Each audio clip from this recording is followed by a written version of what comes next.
Kétu ilé, kétu oko, ọmọ Odùduwà ilé, ọmọ Odùduwà oko.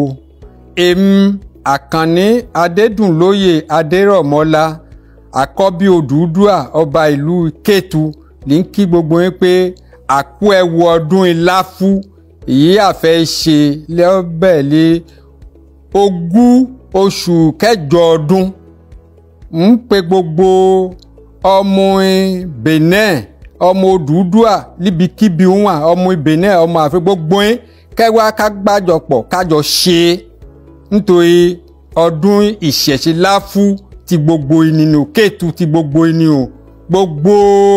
ìgbìlẹ̀ kankan lè ń sì ń pè kì í sí tó nìkan iṣó ni a sì péjú ṣe é ni o nǹkan kan ò ní yà sí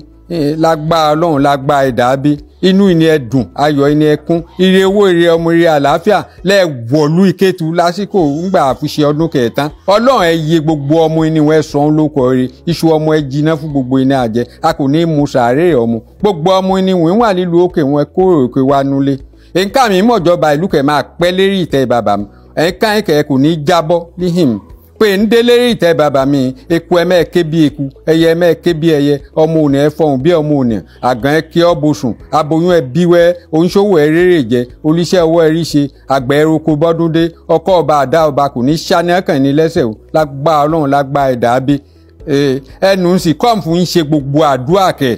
ẹnu Ọlọ́run mọ̀gbàlì ń fún ń ṣe nítorí àgbàmọ̀ má fi tọ́lọ́run pé ọ ní asán ẹnu gbogbo ìlọ́balọ́ba ìgún mẹ́rẹ̀ẹ̀rin ayé mọ̀gbàlì ń fún ṣe ẹnu gbogbo ìlọ́balọ́ba ilẹ̀ Áfíríkà mọ̀gbàlì ń fún ṣe ẹnu gbogbo ìlọ́balọ́ba ilẹ̀ Nàìjíríà mọ̀gbàlì ń fún ṣe ẹnu gbogbo ìlọ́balọ́ba ilẹ̀ Benin mọ̀gbàlì ń fún ṣe ẹnu gbogbo ìlọ́balọ́ba ilẹ̀ Odùduwà mọ̀gbàlì ń fún ṣe ẹnu gbogbo ìlọ́balọ́ba ilẹ̀ Kétu mọ̀gbàlì ń fún ṣe o ọba ìlérí ọba Ṣópàṣán ọba Òwè ọba Àjọjẹ ọba ẹran kíkan ọba Àgbò Àkọ́kọ́ ọba Ẹ̀dẹ́ ọba Àkòrí ọba Ìṣù ọba Aparun ọba Àyẹ̀gẹ́ ọba Àdẹ́múfẹ̀kún ọba Adéwọrí ọba Adétutù ọba Aládé Ìfẹ́ àti gbogbo lọ́balọ́ba nkọ̀kà ilẹ̀ ó sì dọwọ́ ẹ̀ pamọ́ sọ báàlì kórè o lágbára òṣàmákànlé gba ìwọ̀n àná Kétu lágbára Aláró Alápàrò Kúdàbá ọba Makin Àìtàn ńlá Olóró gbogbo ìdènà gbogbo ìhà méjèèjì olíkúẹ́kúẹ́ ayé ilé ayé oko àti wá ọjọ́ àti wọ oòrùn tó